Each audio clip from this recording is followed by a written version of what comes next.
Hello hi friends, எல்லாத்துக்கும் இனிய தைத்திருநாள் நல்வாழ்த்துக்கள். நான் எப்படி இன்றைக்கி பொங்கல் கொண்டாடணும் அப்படிங்கிறத நான் இன்றைக்கி ஒரு மினி விழாக்காக பார்த்துடலாம். பார்த்திங்கன்னா நான் எப்போயுமே பிரம்மமுகூர்த்த நேரத்தில் தாங்க நான் பொங்கல் வைப்பேன்.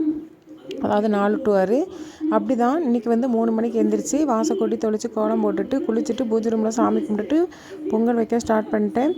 இன்றைக்கி எங்கள் அம்மா கூட இருப்பாங்க, கலர் கொடுப்பாங்க. இல்லைனா என் பொண்ணு கூட இருந்து கலர் கொடுப்பா. இன்றைக்கி அவளை எந்திரிக்க மாட்டேன்ட்டு அதனால் சிம்பிளான ஒரு கோலத்தை போட்டு நம்ம பொங்கல் வைக்க ஸ்டார்ட் பண்ணியாச்சு. பார்த்திங்கன்னா நான் பொங்கல் வைக்க ஸ்டார்ட் பண்ணுறப்ப பார்த்திங்கன்னா மணி 4:10 ஆயிடுச்சு. 3 மணிக்கு எழுந்திரிச்சேன். ஆனால் ஸ்டார்ட் பண்ணுற நேரம் பார்த்திங்கன்னா 4:10 ஆயிடுச்சு. அப்படியேவும் சரின்னு சொல்லிட்டு நானும் எங்கள் வீட்டுக்கார் மட்டும்தான் எந்திரிச்சிருந்தோம். எங்கள் இதுலேயே நான் தான் ஃபஸ்ட்டு பொங்கல் வச்சு இறக்குவேன். ஏன்னா பிரம்மமுகூர்த்த நேரத்துக்கு நம்ம நல்ல நேரம் கெட்ட நேரம்லாம் பார்க்க வேண்டாம், அந்த நேரமே நல்ல நேரம்னு சொல்லுவாங்க. அது பொங்கல் வைக்கிறதுக்கு மட்டும் இல்லை, எந்த காரியம்னாலும் அந்த நேரத்தில் நம்ம ஸ்டார்ட் பண்ணலாம். சரின்னு சொல்லிட்டு பக்கத்து வீட்டுக்காரங்களே 4:30 ஆயிடுச்சு. பக்கத்து வீட்டுக்காரங்களே எழுப்பிட்டேன். அவங்களும் லைட்டை போட்டு எழுந்திரிச்சு தொளிக்க தூக்க வெளியே வந்துட்டாங்க. சரின்னு சொல்லிட்டு பார்த்திங்கன்னா இது பொங்கல் பொங்க ஆரம்பிச்சிருச்சு. எங்கள் வீட்டுக்காரர் தான் வீடியோ எடுக்க சொல்லிவிட்டு நான் பார்த்துட்டு இருந்தேன். அதாவது கிழக்கு சைடு பொங்குனா நல்லதுன்னு சொல்லுவாங்க.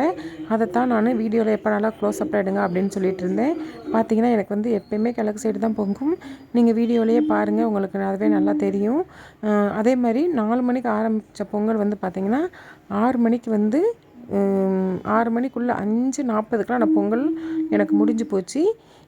பொங்கல் வச்சு முடிச்சிட்டேன். அடுத்து நான் என்ன பண்ணேன் அப்படிங்கிறத அடுத்த வீடியோவில் பார்க்கலாம் ஃப்ரெண்ட்ஸ். Okay, by.